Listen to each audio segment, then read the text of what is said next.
एक फैक्ट्री में हजारों प्रोडक्ट्स हर दिन बन रहे हैं। अगर हर काम इंसान करे तो प्रोडक्शन स्लो होगा, मिस्टेक्स बढ़ेंगी और कॉस्ट भी ज्यादा लगेगी। तो इसी प्रॉब्लम का सलूशन है इंडस्ट्रियल ऑटोमेशन। लेकिन ये क्या होता है, आइए इस वीडियो में इसको आज थोड़ा डिटेल में समझते हैं। नमस्ते दोस्तों, अगर आप इंडस्ट्रियल ऑटोमेशन सीखना चाहते हैं और पीएलसी और स्काडा में अपना कैरियर बनाना चाहते हैं तो ये वीडियो आपके लिए है। तो इंडस्ट्रियल ऑटोमेशन क्या होता है? इंडस्ट्रियल ऑटोमेशन का मतलब होता है कि मशीन्स और कंट्रोल सिस्टम्स की मदद से इंडस्ट्रियल प्रोसेसेस को चलाना ताकि ह्यूमन की इन्वॉल्वमेंट कम हो और प्रोडक्शन फास्ट, सेफ और एक्यूरेट रहे। एक सिंपल एग्जांपल ले लेते हैं। मान लीजिए कि एक बॉटल फिलिंग प्लांट है। अगर हम बॉटल को मैन्युअली फिल करेंगे तो बहुत ज्यादा टाइम लगेगा, लेकिन ऑटोमेशन में सेंसर्स बॉटल डिटेक्ट करते हैं, पीएलसी डिसीजन लेता है और फिलिंग वेल्व ऑटोमेटिकली ओपन और क्लोज होता है। इससे काम फास्ट और एक्यूरेट होता है। अब इंडस्ट्रियल ऑटोमेशन के मेन कंपोनेंट्स की बात करते हैं। तो ऑटोमेशन मेनली 5 कंपोनेंट से मिलकर बना होता है। सबसे पहला है सेंसर्स।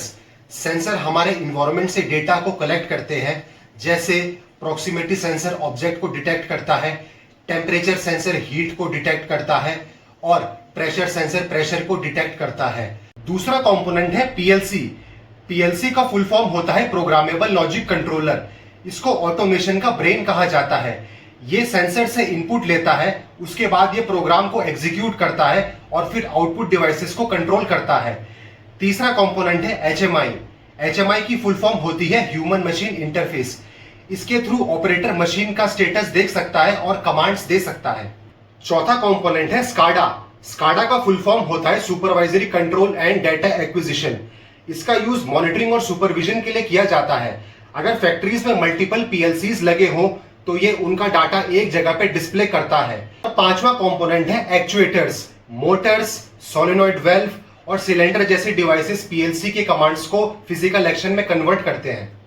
अब बात करते हैं कि ऑटोमेशन कैसे काम करता है। सबसे पहले सेंसर्स मशीन से डाटा कलेक्ट करके पीएलसी को भेजते हैं। पीएलसी फिर अपने प्रोग्राम के अकॉर्डिंग डिसीजन लेता है और एक्चुएटर्स जैसे मोटर्स और सोलेनॉइड वेल्व को कमांड भेजता है।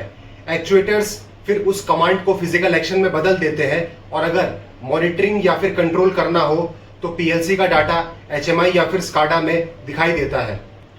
अब बात करते हैं इंडस्ट्रियल ऑटोमेशन के बेनिफिट्स की। तो सबसे पहला बेनिफिट ये है कि इससे प्रोडक्शन फास्ट होता है। दूसरा बेनिफिट ये है कि इससे वर्कर्स की सेफ्टी बढ़ती है। तीसरा बेनिफिट ये है कि इसमें ह्यूमन एरर्स काफी कम हो जाते हैं। चौथा बेनिफिट इसमें यह है कि इससे प्रोडक्ट की क्वालिटी काफी इंप्रूव होती है।